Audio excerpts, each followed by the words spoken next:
vloggers, I am As, it's me again. And I'm doing something a little bit different, as in, um, what I intend to do. I started a poll on my Twitter page for the Twitch account, um, asking if people think I should do a vlog while I'm in flight school, either weekly or monthly or no. Um, and I thought I should do like a sample video or a sample vlog just to show you what it's going to be kind of like, so you can get an idea. Um, so I started college already for the fall term this year. So August 24th I started, but I've been given the green light to start flying in January, assuming I can get all the documents and everything together. Um, so I wanted to just basically, there's no guarantees if or when I pass or I don't pass. I could flunk out at any time. So there's no guarantee that this is going to lead to anything like you see me on a Boeing or something like that. Like, it's going to take some time to get there, but hopefully it's not going to take too long. But it's going to take some time, like a year or two. So several channels, YouTube channels that I watch that helped inspire me is Dutch Pilot Girl, Mentor Aviator. Um, I watched all their videos and stuff like that, and I kind of gotta caution people, if you're thinking about starting flight, Korean flight, flying and everything. By all means, watch them, but don't overdo it. And I kind of did that, and it screwed myself over basically.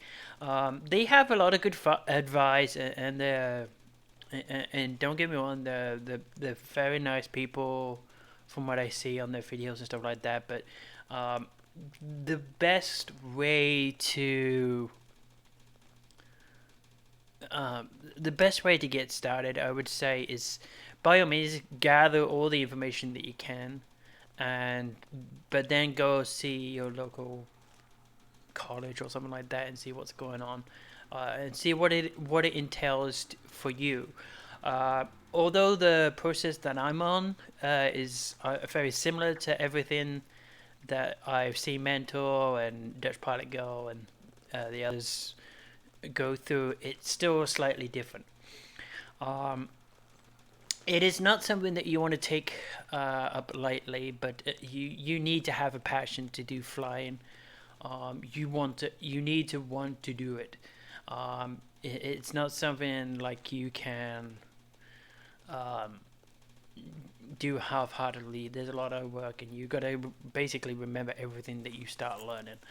Um, Yesterday, I attended information session, which is basically the first step uh, to getting into. If you're gonna go through a college to do this, um, it is it's the first step. Like, they tell you all of the information, and they basically tell you right out front, it's going to cost a lot of money, but it's an investment, and you will see a return on that investment if you do all the work and you start doing it. Um, there is two um, there is two ways that the college people offer. They offer the science, aviation science, which is just a private pilot, and then they basically book flights and stuff like that and manage your flights. But they get taught the private pilot just so they have an understanding of how things work and so forth. Then there is a professional pilot program, which is what I am on, and they do each section of the flight path per term. So the private pilot is in one semester, the the instruments the next, and then it's commercial, and then you're gonna do a certified instructor. By the end of that, you will be an instructor, meaning you can go ahead, turn around, and start teaching people how to fly.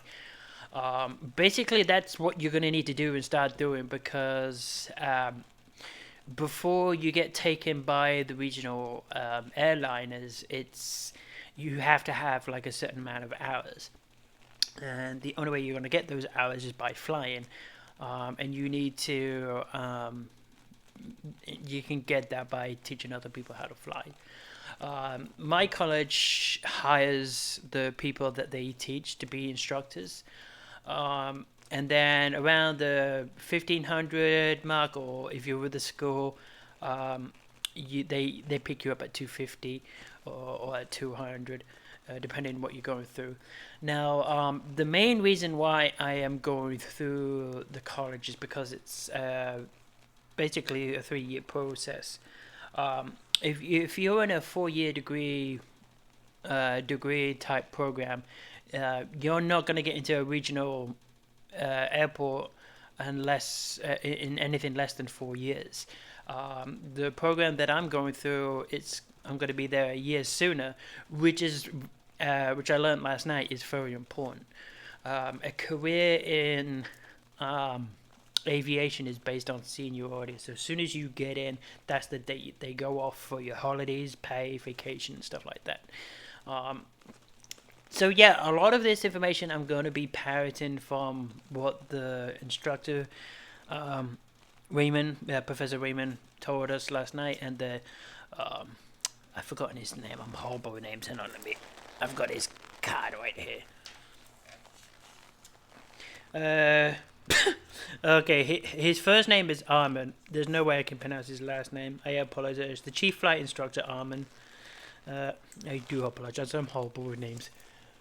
But basically, I am wanting to parrot everything that I was told and informed of last night. And the way that I can know that I understand it is if I'm able to instruct other people to do it. And tell them everything that I know yesterday, or learned from yesterday. You do need to have an access to computers at home. Work is like 6 hours at home, basically. So you got all the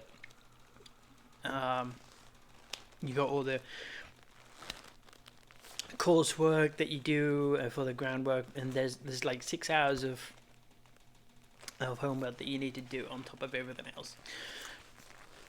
So if you have a part-time job, or if you're working at the same time, it's going to be pressed. And they said, quite frankly, is if you want to go out Friday, Saturday night with your friends, then piloting is not the career for you. You have to want to do this. It's just how it is. If you there's no brain dumping. There is a lot of courses where the stuff you learn you're never going to use again, and piloting is not that. You from day one you're going to be using that throughout your entire career. Ugh. Jax, will you please be quiet, please? Ugh. Stupid cat. So we got a little brochure that has all the course information and everything like that. This applies to my college that I'm Lehigh Carbon. Just go to your own local college or Carbon, or look these people up and see what it takes. You need to have a decent level of reading and a decent level of maths. You do need both, because the textbooks are thick, they're heavy reading, so your reading comprehension really needs to be up there, because there's a lot of reading involved. The professional pilot is a 64 credit total, and at the end of this semester, I've done 2 of the courses already. One of the elective social sciences and English 105. Next term, I'm doing the English 107 and starting Math 105. And then I have to do Math 130, and then I can do Physics 110. So you got general education that you need. It's not something that you can do just by clicking your fingers, unfortunately. But I wish it was that easy. I really do, but it's not. I mean, that was the most thing that I felt when I started all of this is the anticipation. Like I want to get up and get going now. I hate having to wait and proceed because I know I can do this. I want to do this. The drive and the passion is there, but we have to slow down just a tad because there's a lot of moving parts that we need in place exactly at the same time before we take off, manner of speaking, in the spring term. Like, first of all, you need first degree or second degree medical certificate. I currently have a third, which is okay to start with, but I'm going to go and make sure I can get a first class. Then, if you're not a natural citizen, like I am, even though I'm going to become an American in August, hopefully, you need to fill out a TSA form online, which is basically another vetting process. It's part of the Homeland Security. And that's the other thing that kind of bugs me about the Homeland Security. I have all these separate departments: USCIS, Homeland Security, and now the TSA. You would think they'd just pick up the phone and call the other department and say, "Hey, is this guy getting to us? You gave him a green card? No? Okay, he's fine." You know, if they give me a green card and they've done so many background checks, and currently right now they're doing another 2 more for my citizenship, you would think after 6 background checks, yeah, he's okay. Oh dear. But now you got to go through all of that. That takes 5 weeks. You have to print out an application, go see a special doctor. You can't go to see one of your regular doctors. You have to go to a certified AME, it's called, that's certified by the FAA, and they do the process. You pay some money. You can't use even if you have insurance, you can't do it. You have to pay with cash. Like it's about 200 to 300 for the medical. And right out front, the renter's insurance I learned last night is $620 right there, and that's thankfully that's yearly, not monthly. But it's daunting. Don't get me wrong. I understand that this is you have to be sure you want to do this. I mean, it's not peanuts. Each semester, the courses, the price range is like $9,285 per term. And some of the courses in the semesters you can only do in the fall, some you can do in the spring, and vice versa. The college that I go to has a motto. It says "Start here, go anywhere," but they crossed it out and say "Start here, fly anywhere," which is kind of cool. But it is. I mean, it's daunting, but it's also exciting at the same time. And I'm pretty sure I can do it. I mean, I did the virtual reality flights with the practice com. That's where I kind of got ahead of myself, and I try to teach myself the groundwork, which was kind of stupid, but I do retain some of the knowledge. You have to pay for a kit. which is headphones, logbook, and charts. You have to actually have paper charts because you have to write on them. So even if you have an iPad or an iPhone or something smart, and you have the apps on your phone or your device, you can't physically write on the maps. You actually have to print them out. You need a flight computer, which is an E6B. No, a computer. I know this is gonna sound strange and look strange. The camera's got down. But believe it or not, this is a computer. It's a flight computer. It's ASA E6B paper flight computer. And this is how you calculate your airspeed, velocities, wind speeds, and wind magnetic deviations. Because even though you think you're going off, you may not be because of the winds, the magnetic difference from the poles. You may be 5 degrees off, so you may actually end up 10 miles west of where you're actually wanting to go. So you got to learn how to navigate, aviate, and you learn meteorology. So if who knows, I might be. My uncle in Australia used to be a weather buff, and we used to get all our weather from him, and I might be calling him up for tips. I don't know, maybe not. He's long retired, so I just like as soon as they tell me that we're going to be learning about weather, they're like I could go ask him about it maybe. Nah, it's really not that hard. I mean it's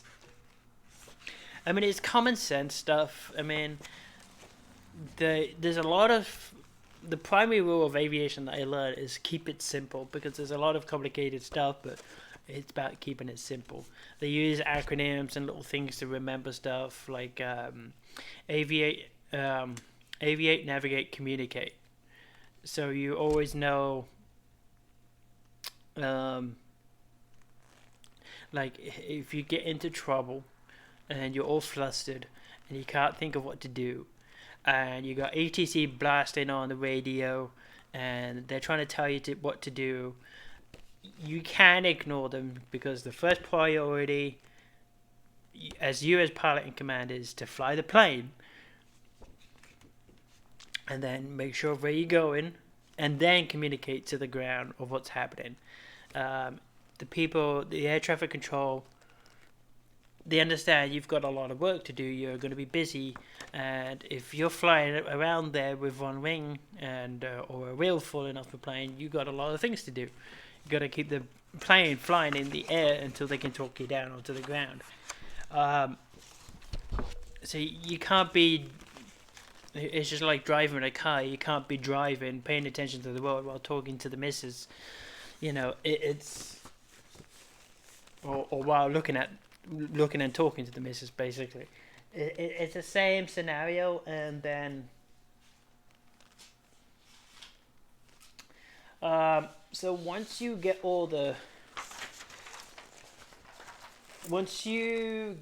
that,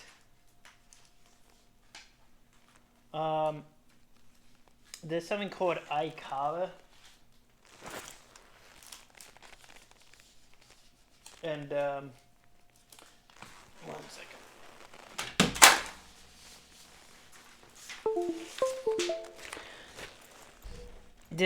This is the check. Oh, sorry, everything's falling apart. I guess I need to get more stable camera tripod or something. But this is the checklist that we got last night, and I've pretty much got everything checked off so far already because I was way ahead of them. I was ready to get going in November. I mean, in March. Like, and then I found out I had to wait until fall to start college.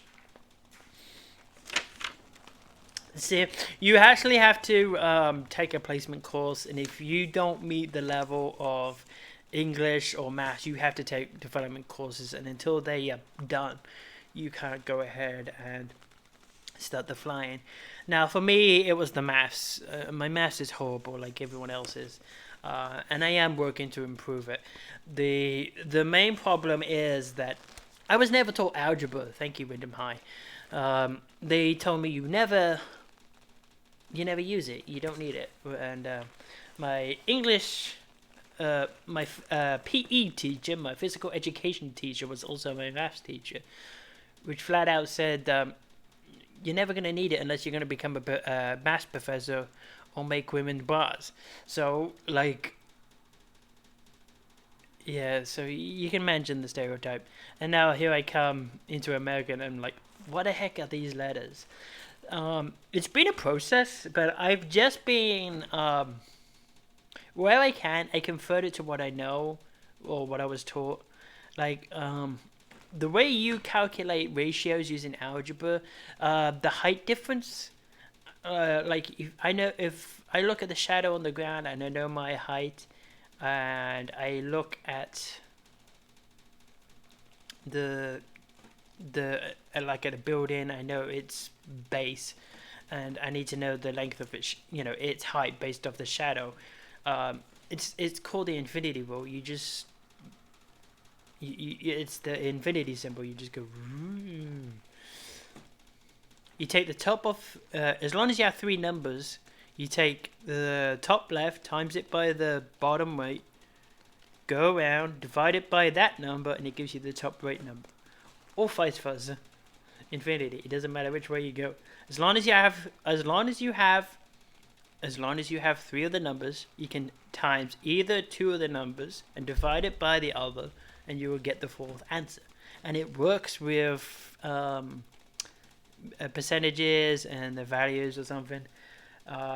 Say I want to know what the percentage is out of $80 of okay, so say I started off with $100. I went out shopping and I got $80 left. What's the percentage of what I spent? So I put 80 at the top right, 100 at the bottom right, and put 100 at the bottom and the question mark where the percentage is. So you take 80 times 100 divided by 100, and it gives you the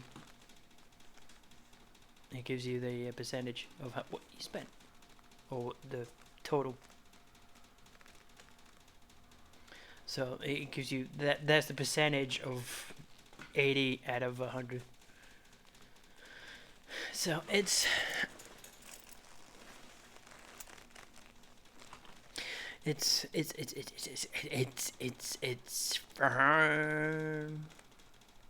so basically you can just put 20 out of 100 in, because that's the difference. You put 80 minus 100 minus 80 is, you got the difference, and then you can work out the percentage of what you spent. So 20 times 100 divided by 100 gives you the percentage. Or if you work the other way around, you put the percentage up,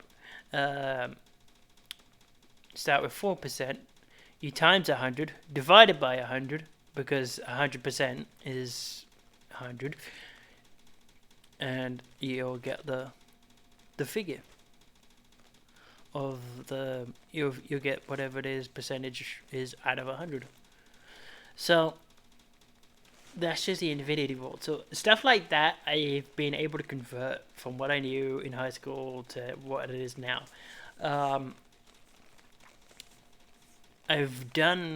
I'm basically at the end of the maths course already. I'm way ahead. I should be finished this week.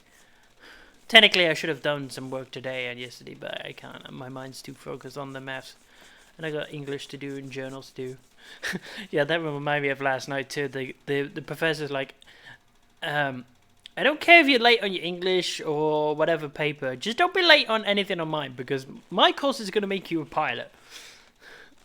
The English course is not going to make you a pilot. This is going to make you a pilot. So he's like, be late on any other class for assignments. Don't be late on mine. So, because you get the final exam, final quizzes, you take 2 tries, and if you fail, you have to start again next term. So That's kind of got me worried because I don't do well on tests. I'm not really. I'm not really. That's the only hindrance to my thing. I mean, so basically confidence and I mean I can do well. I mean I know this stuff. I can do it. I can say it. But when online tests where you have to go through everything, that I've been doing that for all term with the maths, but just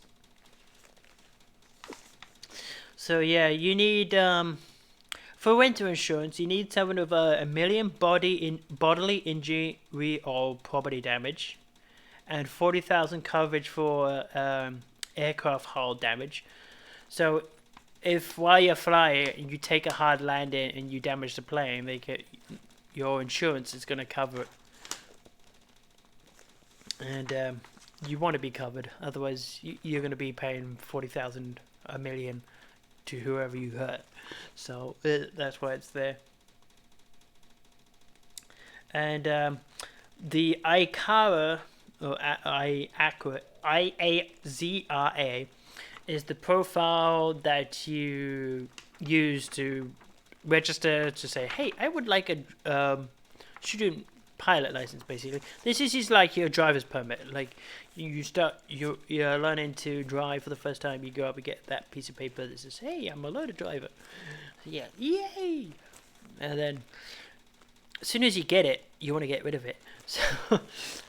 So you go ahead, you get that done. You can't complete it. You once you fill that out and submit it, it's only half complete. You have to go speak to your person who's actually going to do the flight training, and then once you sit down with them and talk to them and submit it, then the application goes off. Then you do the groundwork, do the courses, and you do some flight hours. And then, from what I remember, by the time the application and everything is done, it should be ready. So when it comes, you're ready to take your first solo flight, which is going to be pretty quick, apparently. So after 12, 18 hours of flying, you're going to be ready to go solo, from what they were saying. You have an option of there's 14 hours simulated time. They have a simulator machine that you can use, and the time for that it also already includes the instructor. So it's actually like 14 hours. You save yourself like $200 of instructor fees, and it counts towards your time. From what they said, most regional airlines don't even start to look at you until you have 1,200 hours. The best way that, as he was explaining it to me, the best thing that came into my mind is like, oh, this is just like the AAA. So the regional airports or regional airlines are the AAA to the major leagues. So the Lehigh Carbon County is in the Allentown area in Pennsylvania. So the AAA team is the Iron Pigs. So I was like, okay, so this regional airport is the Iron Pigs. The United Airlines is the major leagues, and there you go. That's how you get it. So that is the major and ultimately the main reason why I picked this is because I want a job at the end of it. They have a pathway agreement, which basically I call apprenticeships. Once you pass the instrumental flight class, and you have a 3.0 grade average, and you meet all the requirements, a person comes for a preliminary interview. As long as everything goes well, they like you and everything like that, you're pretty much guaranteed as anything. Like they said, nothing is absolutely guaranteed, but it's pretty much guaranteed that it's going to be a job once you get it. When you get to the 1,200 hours, they will take you. Um, and the training that they give you takes you way past the 50 hours. So if you don't meet the current 1250, it's fine. And because we're going through the college, that's why we're allowed to go in at 200, 250 instead of the national average of 250. So if you go to your own private flight school or go to something like that, you have to get 1500 hours. But because this is a certified FAA certified um, training course, it's cut down by half. So it's not entirely half, but you know what I mean. Out of the 500, the 500 is cut by half. So it's instead of 1500 hours, it's 1250 hours that you need. You get picked up by the regional at 1200. The training they give you is 1250, and then you're away. The the certified if you're going to be an instructor, teach people, it's $25 an hour while flying. Um, and the first years without any of the sign-on bonuses is like 65, 28,000 a year, from what he was saying. There is a lot of demand for pilots. There's a pilot shortage right now. So, and that's worldwide. So there's definitely some opportunities here, and that's why I feel this sense of urgency. Like I need to get there now while the demand is there, and in my favor. Then wait. The regional airport airline that I'm going for has bases in Cleveland and Newark, New Jersey, um, which is they said that's where one of the starting pilots go to normally. So that's probably where I'm gonna get going, which suits me fine because then I can go to New York and live happily ever after. Because there's no way I am going to live in the swamp state. I tell you that much. And I'm not too sure. I mean, New Jersey, the swamp state isn't really that far from me. Um, I don't know. I mean, I would have to think about that. If I mean, you need a guaranteed. So, like, you have a choice when you get to the regional level. You have a choice of flying in or relocating. Um, but if you choose to fly in, you have to have. T- uh, this is again. This is from Mental YouTube channel, from what I remember. You need to have two flights to get to the airport that you're going to be working from, and prove it every day. So if you miss one, you have another one, and you can get to the because planes have like a separate pilot, separate seat at the back for a pilot to go to. You don't have to pay anything or anything like that. It just counts as an extra carry on, so you can get to work. Um, but yeah, it's a process. Um, but you're already talking about 9,000. Not 9,000, but just before you even start, like before I even seen a plane at the airport here, um, I've already spent $900.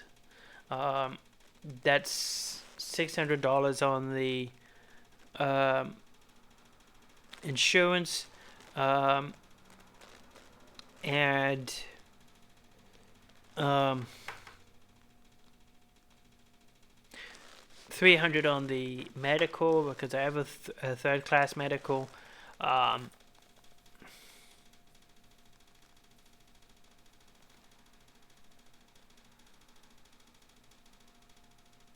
so it's going to be interesting. And then you need if you have to fill in the TSA form like I did, that's 130. Then you have to go and get your fingerprints taken. That's the weird part about that. When it says you have to go get your fingerprints taken, it says you can go to like a local law enforcement, like a police station or state police, to do that. I thought that was kind of weird.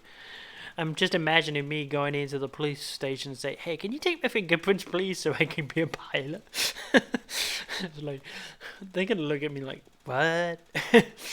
uh, I can't imagine too many people in the town that I'm at like sign up to doing this too often, and they'll be like, "What the hell?"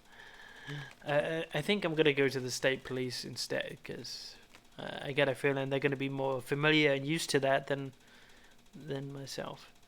It does. To be fair, it does say to call ahead first to see if they actually do it. Um,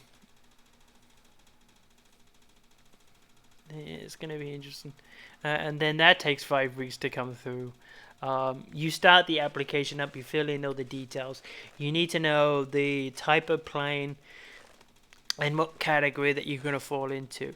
And that lasts for a year. And if you're doing a 3 year course, you have to renew it. But hopefully, for me, by the end of next year, I'm going to be a citizen, so I shouldn't have to renew it at all.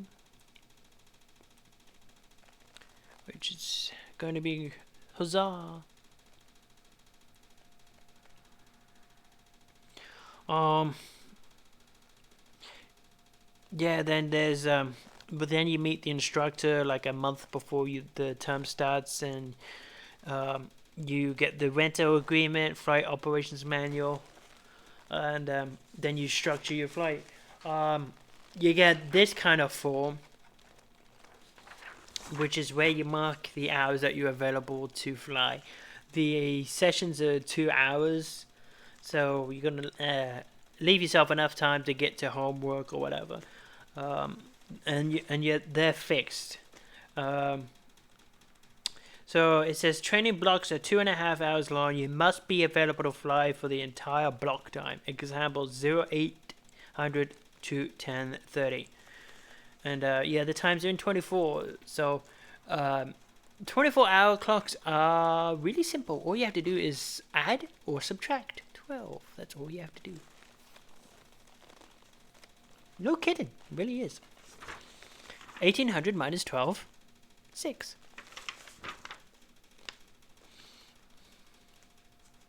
So,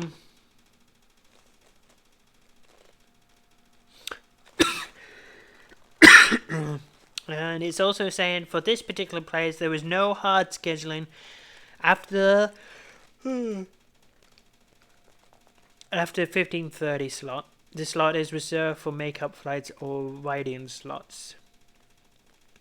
Your assigned instructor will be calling you the weekend prior to the start of each semester with your assigned schedule.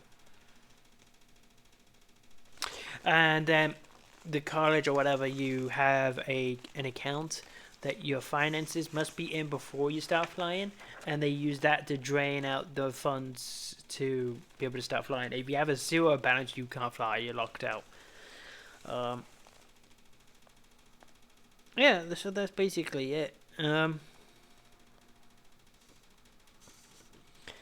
You must select at least 9 available slots to move below.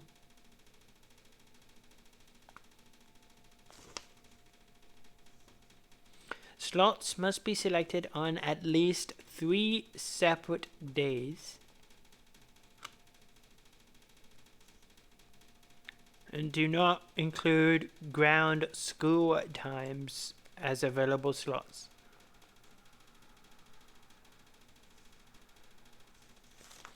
Well, I don't even know what that is yet, so I guess I can't fill this form in just yet because I haven't got the schedule for the ground courses. I'm just interested because I've already got 2 courses: the English and the maths, on Mondays and Wednesday at 12:45, basically until 3:40. Um,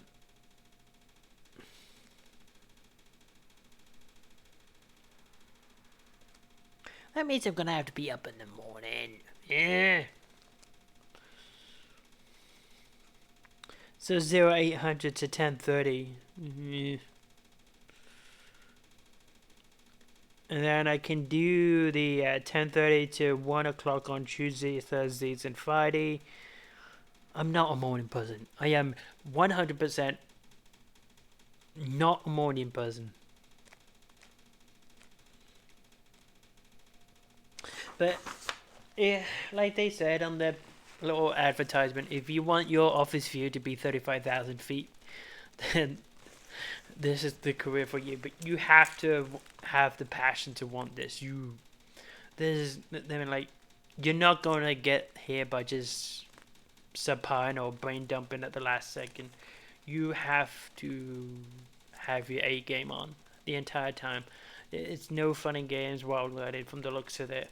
Um, to be honest, I'm ready. This is my last chance. Like, I'm 37. I'm getting up there in the age limit. So, if I'm gonna ever do something in my life, this is it. I mean, I did 2 classes of 2 flights. The instructor said I was a natural, and I was blown away by it. Not just by the view on X-Plane or anything like that, but that certainly did reinforce it. Like, I got hit by the bug. Um, I'm hoping if I do pass my private, like during one of the breaks, like I'm sure there's a term break, but if there isn't, I'll figure something out. But a plane that I would like to fly the most is a Spitfire. Just a Spitfire or B-17, one of those twin engines or 4 engines. I mean, but that's a long way off. Um, I would think after instrument training I would be able to do the Spitfire because I plan on going back to England when I have my U.S. citizenship, and maybe I can take a car ride down to Duxford and see if there's, because I've seen it so where people take rides in the Spitfires. They have a 2-seater Spitfire, basically one of the old training Spitfires, um, and then they let you take over the controls and you're actually flying for a little bit. Those planes are absolutely lovely to fly. I mean, when they flew over my head, the Memphis Belle and everything like that, is amazing sound. I mean, for an old airplane that's a 4 engine turbine, the Memphis Belle really packed a punch. It was a Memphis Belle from the movie, not the actual Memphis Belle. It was the time when the Memphis Belle was in England for the last time, and it was on its journey on the way home. And yeah, I remember that so well. And this is kind of odd for me because I was in the Navy, so it's kind of weird that I'm going for a career in the Air Force. I mean, in the air, basically. But Navy have air people, so yeah, definitely. I have a need for speed. No. I have a need to take off already. That's more like it. So yeah, this is just a sample vlog. Um, I've been going for 43 minutes. Jesus. Alright, I'm gonna be shutting up soon. I'm gonna cut it off here. So much for a sample, huh? So yeah. So if I'm only gonna do this one for now. I'm gonna wait the 6 days, see what the poll results show up. Um, I revamped one of my 6 YouTube channels. I'm gonna use that to put these video blogs on. Um, it does, but basically, I mean, I'm not really too sure what I can and can't do yet. But if I can, I'll get pictures of the plane that I'm gonna be flying in. Um,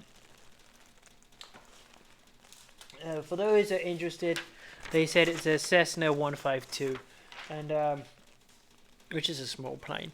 But I've been flying. Um, I purposely on X-Plane started flying the Beech Baron, so it would be a lot harder. So I can get used to the harder. So when I come into the Cessna, it's going to be somewhat easier. Um,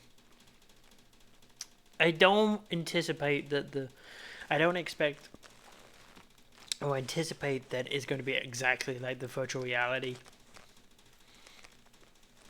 But I'm hoping it will increase my understanding of it and so forth. And so yeah, I'm ready to get going. It's exciting. Like I can feel I'm actually closer now than I've been in a while. It took me ever for ages to get a driver's license here in America, and now I'm already going on for my pilot. But okay, alright, I'm gonna leave it here. If any of you have ideas, message me on Twitch. That is one quick thing. I will not be able to do live streams on Ubloats at all. Um, I am cut off from live streaming for life on there because I was inactive. I'm a Twitch affiliate. I'm never looking back. I'm never gonna do anything but live streams on Twitch. Um, I may do an odd recorded video and upload it. Like if I get a bunch of pictures from my phone that I take, and I feel it'd be better just to make a video of the pictures that I take, then I can certainly do that. Um, I'm willing to take feedback and stuff like that. But personally, I'm really more comfortable doing the live. Because one is gonna get me used to talking on the radio because it's basically the same thing. Um, I want to do that. I want to start that program again where you get the certificates again, Pilot's Edge, and I may actually move those videos where I did the Pilot's Edge courses and put them onto this separate YouTube channel as well. But it's going to, because that actually helps prepare you to talk on the radio, get comfortable to talking on the radio, to talking to other people. But yeah, I mean, I'm not gonna get ahead of myself if I can. I'm just doing what I can to be the best prepared I can, because I know I'm going to suck at taking tests, and that's what I'm dreading. So that's why I'm doing everything I can now to make sure I am as prepared as I'm going to be to actually do it. Um, so yeah, alright. So any feedback at all is going to be fine. Um, you can leave it on the comments in the Ublows. Once this is a video on there, you can leave it in the video once it's a video on Twitch. Um, I will share this stream out to either. Well, I'm going to share it out to the Twitter page on Illegal Killmaster, and I'll probably post this on Facebook too.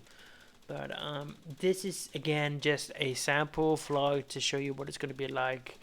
If I actually do live vlogging with my phone while I'm at the airport, then I can actually start doing that if that's going to get people interested.